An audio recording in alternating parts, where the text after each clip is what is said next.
What's up, everyone, and welcome back to the Post-Gazette Pirates Show presented by FanDuel. My name is Colin Beazley. I am one of the Pirates beat reporters for the Pittsburgh Post-Gazette. I'm here with my co-worker and my old beat partner, Noah Hiles. Noah, how are you doing today? I feel like a proud father right now, Bees. Just watching my young Padawan take over, hosting this YouTube channel that myself and Andrew Destin helped build up from the ground. And now it's the new generation, the new Pirates beat generation. Everybody shout, let's go Bees. This is great. I'm doing great, man. How are you? I was bad. You're better than that. I'm doing well. Enjoying the offseason. We've got some Pirates news to talk about. We've got plenty. But first, for the people who haven't seen you around in a little bit, what have you been up to lately? I know that you've been missed on the Pirates beats, but also you haven't gone too far away. Yeah, I've been slacking off, been doing nothing. No, I was promoted to be our sports enterprise reporter at the end of the baseball season. So rather than just focusing on one team, I'm focusing on trying to find the best stories in this city's sports landscape. And that can vary from profiles on media personalities to, a behind the scenes look in the Steelers broadcast booth on game day. Right now, I'm in the midst of a 3-part series about Navy football standouts, Eli Heidenreich and Alex Teska, both of them Mount Lebanon products. We just published part 2 of that series today online, and it'll be in Sunday's paper. I highly recommend everyone check that out. And then we've got some fun stuff planned down the road. So it's been busy. It's been a new type of challenge, but it's been a lot of fun. But I'm also excited to talk some Buccos here with you, Colin. Yeah, we've actually got some news to talk about today. Yes, we do. This has been good the last couple of weeks, Jason and I, and we've had help from Adam Bittner as well. We've talked about various Pirates rumors and various things that they could do, but the Pirates have actually done something. Yeah. Late last night, if you haven't heard, they pulled off a 5-person trade with the Boston Red Sox. They sent Johan Oviedo, Tyler Samaniego, and catching prospect Adonys Guzman to the Red Sox for top 100 prospect Jhostynxon Garcia and a pitching prospect, Jesus Travieso. It's an interesting trade, and I think that I've heard a little bit of your thoughts on it. I've given my thoughts on it. I think that we both like this trade. What were your first impressions? I mean, my first impression was this is the exact type of player that people were hoping they could get from Mitch Keller in July, right? I mean, when you go back and look at the teams that were interested in Keller, a lot of people were hoping they could get one of those Cubs top 100 outfielder prospects, right? And there were some other names as well that were in the mix that were on kind of fans' wish lists. And yeah, they got one for something way less valuable, in my opinion, than Mitch Keller. Now, obviously, they're letting go an asset that was cheaper. And I mean, I don't actually think he had more control. This is his second ARB year, so he only has 2 more years of club control. So you lose a guy who's probably going to be your number 4 starter. And in exchange, you gain someone that you desperately needed. You need a major league ready bat that has more than average upside.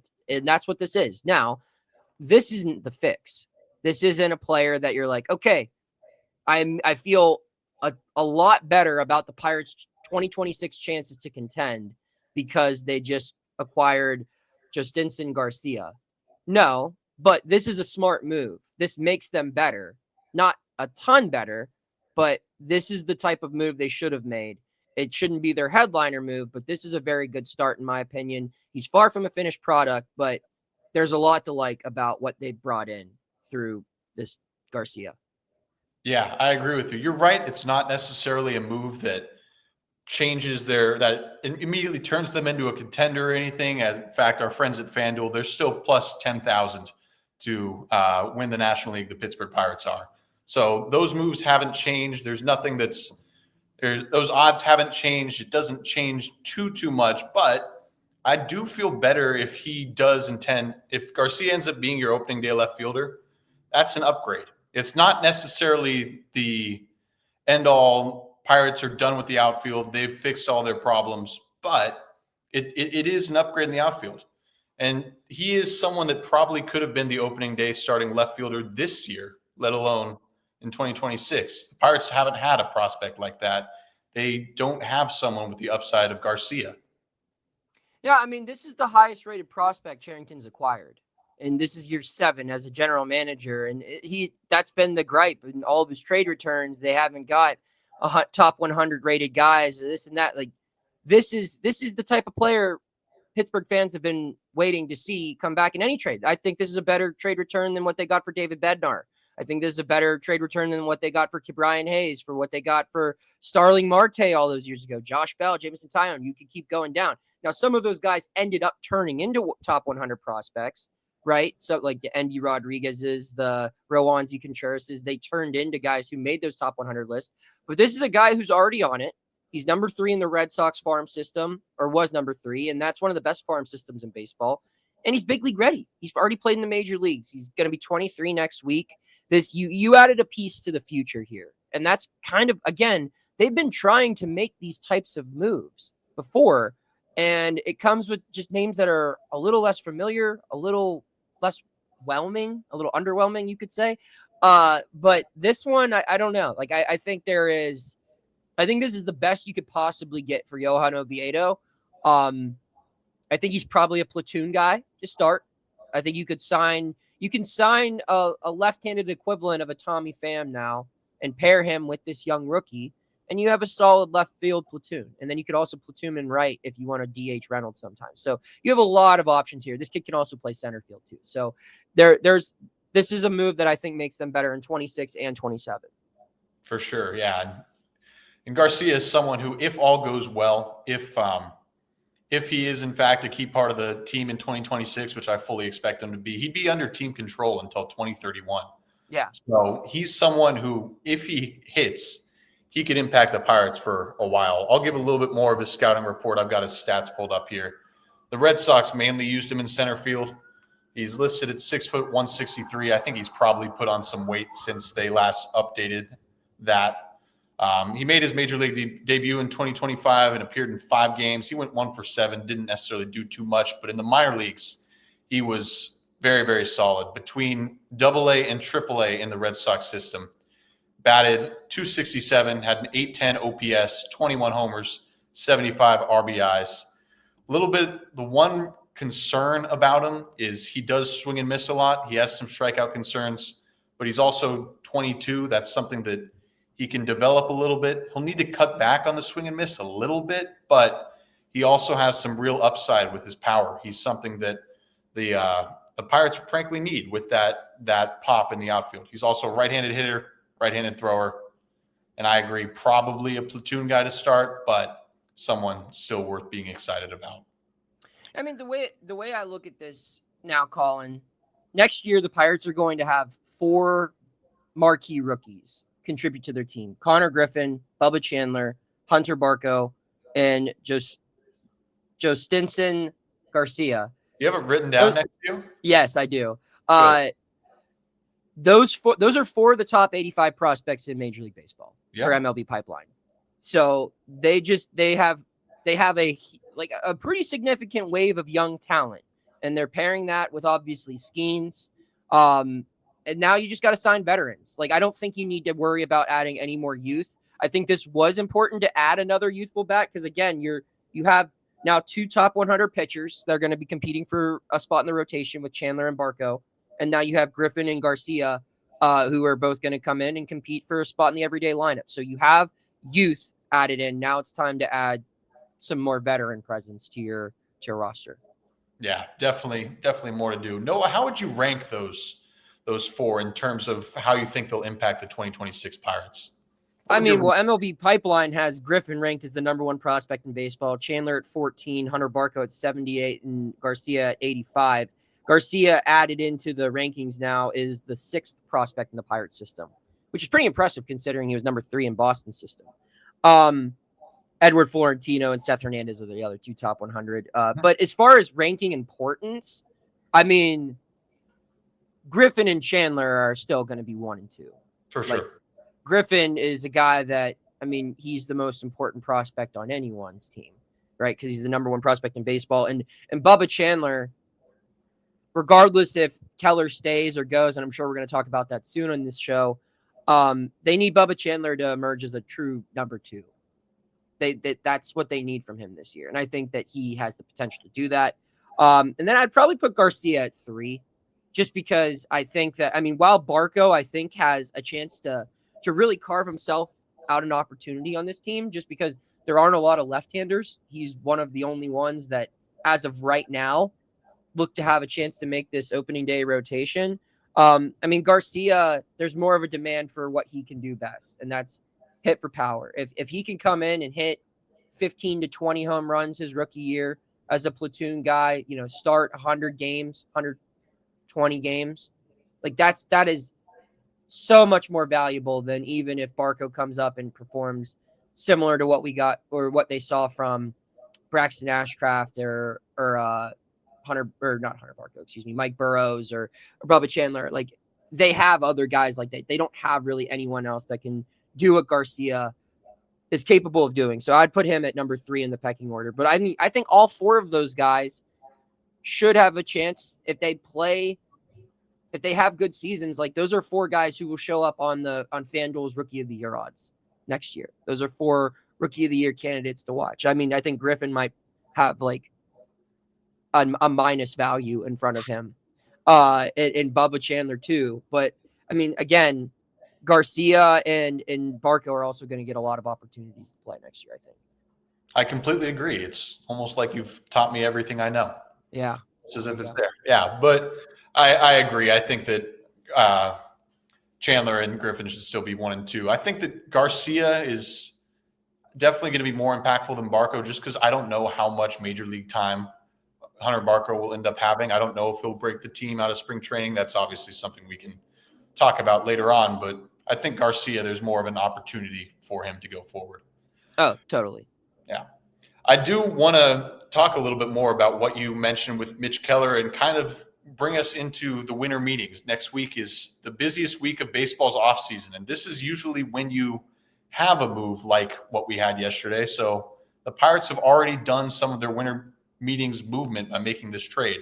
Do you think that this, first of all, what should Pirates fans expect from the winter meeting? And I'm asking you, even though I'm the beat writer, because I haven't been to winter meetings before. I haven't gotten to experience it yet. I'll be down there and I'm looking forward to it, but I want your perspective on what the winter meetings looks like. Well, I think this year should be a very active. I don't know if I want to say active. They should be well in the mix, way more than we've seen in the last couple of years, just by the fact that they've been probably the most talked about team throughout this offseason so far. They've dominated the headlines as far as, establishing that narrative that, hey, they're going to be different. They're going to spend money. They're going to try to do things differently. I think that narrative's going to carry on into those winter meetings. Now, does anything come to fruition? I don't know. I think that the Mitch Keller trade is probably the most likely move that they could make. Maybe they get a free agent signing done. Personally, I think they'll trade Keller before a free agent signing. But I could totally be wrong. I mean, it's certainly setting up for them to make a splash in Orlando next week. And maybe that splash doesn't happen while they're in Orlando, but maybe they lay the groundwork for a trade or lay the groundwork for a free agency signing before, Christmas and the new year arrive. So I think that they're going to be really active. I think there's going to be a lot of moving parts to it. I think they wanted to get this Garcia deal done just to kind of set a little bit of a baseline. So they kind of have, all right. Well, we know we have at least one outfielder added on. So now they have one item checked off their shopping list, and it's time to go to the more expensive aisle of the grocery store to get the bigger items. And I think there's a big potential they could make some serious moves here in these next couple of days. Yeah, that was the biggest thing that went wrong in last year's offseason. I know there's a lot, and I know you've unpacked it a lot, but once they made the Spencer Horwitz trade, which they made at last year's winter meetings, there wasn't really a second move. Right. Like, in theory, they got the ball moving, but nothing really ended up happening after that. You went to a couple of smaller free agent signings. You got Tommy Pham in February. It took too long. I know they expected to make more trades. I know they expected to make more moves, but they weren't able to capitalize on it. I'm curious, by now that they've made this trade before the winter meetings, whether this leads to more action, whether this serves as a statement of intent to free agents that, hey, we're really trying to win here, whether this is a signal to other teams, we're really interested in making a trade. I think that by making this move before the winter meetings, it sets them up to be more active in Orlando next week. Yeah, I mean, this is their Spencer Horwitz trade, and it happened before winter meetings. So I think that this kind of gives them an idea on Mitch Keller's market. I think they wanted to take Mitch into the winter meetings. I didn't think they wanted – I think they were against moving him before getting to Orlando and having a chance to really talk face-to-face with some of the other teams that are going to be there. So, yeah, I still anticipate Keller getting traded. I don't know if it will happen during the winter meetings, but I think that that's going to be their focus. Is they're going to kick the tires on some free agents, but they really want to try to get this Keller deal complete. And once Keller's out of the picture and they clear a little bit more salary up, then they can really start to go shopping. I haven't gotten too into the weeds yet on this. I haven't gone and had too many conversations about Keller. So there's not since the most recent trade. However, I kind of think that this trade makes it more likely that they hold on to him. I think that I disagree. I know we're going to debate this here. I think that this is something where you've traded away your only pitcher beyond. Right now, the Pirates have two pitchers in their rotation who had any relevant experience before the 2025 season, and that's Paul Skeens and that's Mitch Keller. Oviedo had some experience, but right now it's just Keller and Skeens who have done anything beyond Jared Jones. Jared Jones, okay, he's had one season, but I think that it's worthwhile having someone who's been around, and now that you've kind of solved some of the left field issue, not the entire left field issue, I feel like it's worth having someone who's reliable and in there. And obviously, he has the salary. He still has high trade value. I'm curious to see what those conversations at winter meetings will lead to. But now that you've traded from your depth, I no longer feel as big of a need to trade from your pitching depth in order to improve the rotation improve the outfielder offense. Obviously, you still need to do it, but I feel like you've traded depth for outfield piece. Here's the thing, though, Colin. I mean, just because they trade Mitch Keller away doesn't mean they can't add more starting pitching. They've had a pretty good track record of signing left-handed free agents, veterans, guys who could come in here on a one-year deal. Obviously, Andrew Heaney's tenure didn't end well, but if you go back and look, I mean, they've got good value out of guys like Tyler Anderson, Jose Quintana, who's now turned into Garcia. That's signing. If you look at his trade tree. And I think that could be the play here. Like you look, there's a clear need for left-handed pitching here. Like you said, they have a whole bunch of young guys, some guys coming off of injury, some guys coming off of a rookie season, some guys approaching their full rookie seasons. I wouldn't be surprised if they trade Keller for a bat and then use some of that Keller money. I mean, Keller's making $16.5 million next year. Allocate half of that on a one-year deal to someone like a Nestor Cortez or someone else, just a veteran lefty who could come here on a one-year prove-it deal. I agree they need a little bit more veteran presence, but when you look at that top three, it'll be Skeens, Chandler, and Jones whenever Jared's back. You can have a guy at the bottom at least for half the season until you figure out what else your rotation is, if Burrows does belong, if Ashcraft does belong, if Thomas Harrington can figure it out. Whoever else, too. Maybe Carmen Mlodzinski works his way back into the starting rotation. Anything could happen, really. So I think that, I anticipate them. I wouldn't even be surprised if their highest paid free agent this offseason, like as far as an annual value, ends up being a starting pitcher just because they can move Keller to get something affordable, and then they sign someone, even if it's like a $14 million a year. I mean, this was a team that tried to acquire Nick Pivetta last offseason for a multi-year deal. This is a team that's made pushes. They love signing lefties in the offseason. I anticipate them doing that again, and they'll use some of that Mitch Keller money that they save to do it after they trade him. Yeah, this definitely is a case where I wouldn't be surprised at all if they did that. I would be very, very surprised if Carmen Mlodzinski ends up in the starting rotation again. Yeah, that would be a problem. That would be a problem. I feel like you found where he's best served as a multi-inning reliever, and he was really, really good. And he seemed to get that he was really, really good, but I digress. Yeah, I wouldn't be that surprised if that's where they go. If they do in fact trade Keller, I do think you need a lefty. I think that's something that the Pirates would be well served in order to get a left-handed starter. I just don't see trading Keller as a necessity now, the way that it kind of was. Going into the offseason before this trade, I kind of thought that they needed to trade Mitch Keller in order to the best case scenario on a Mitch Keller trade would be getting the money to sign a left fielder or a third baseman and getting a prospect that's a left fielder or a third baseman and kind of filling a hole that way. I no longer feel like it's necessary, but I still wouldn't be that shocked if they did it. Yeah.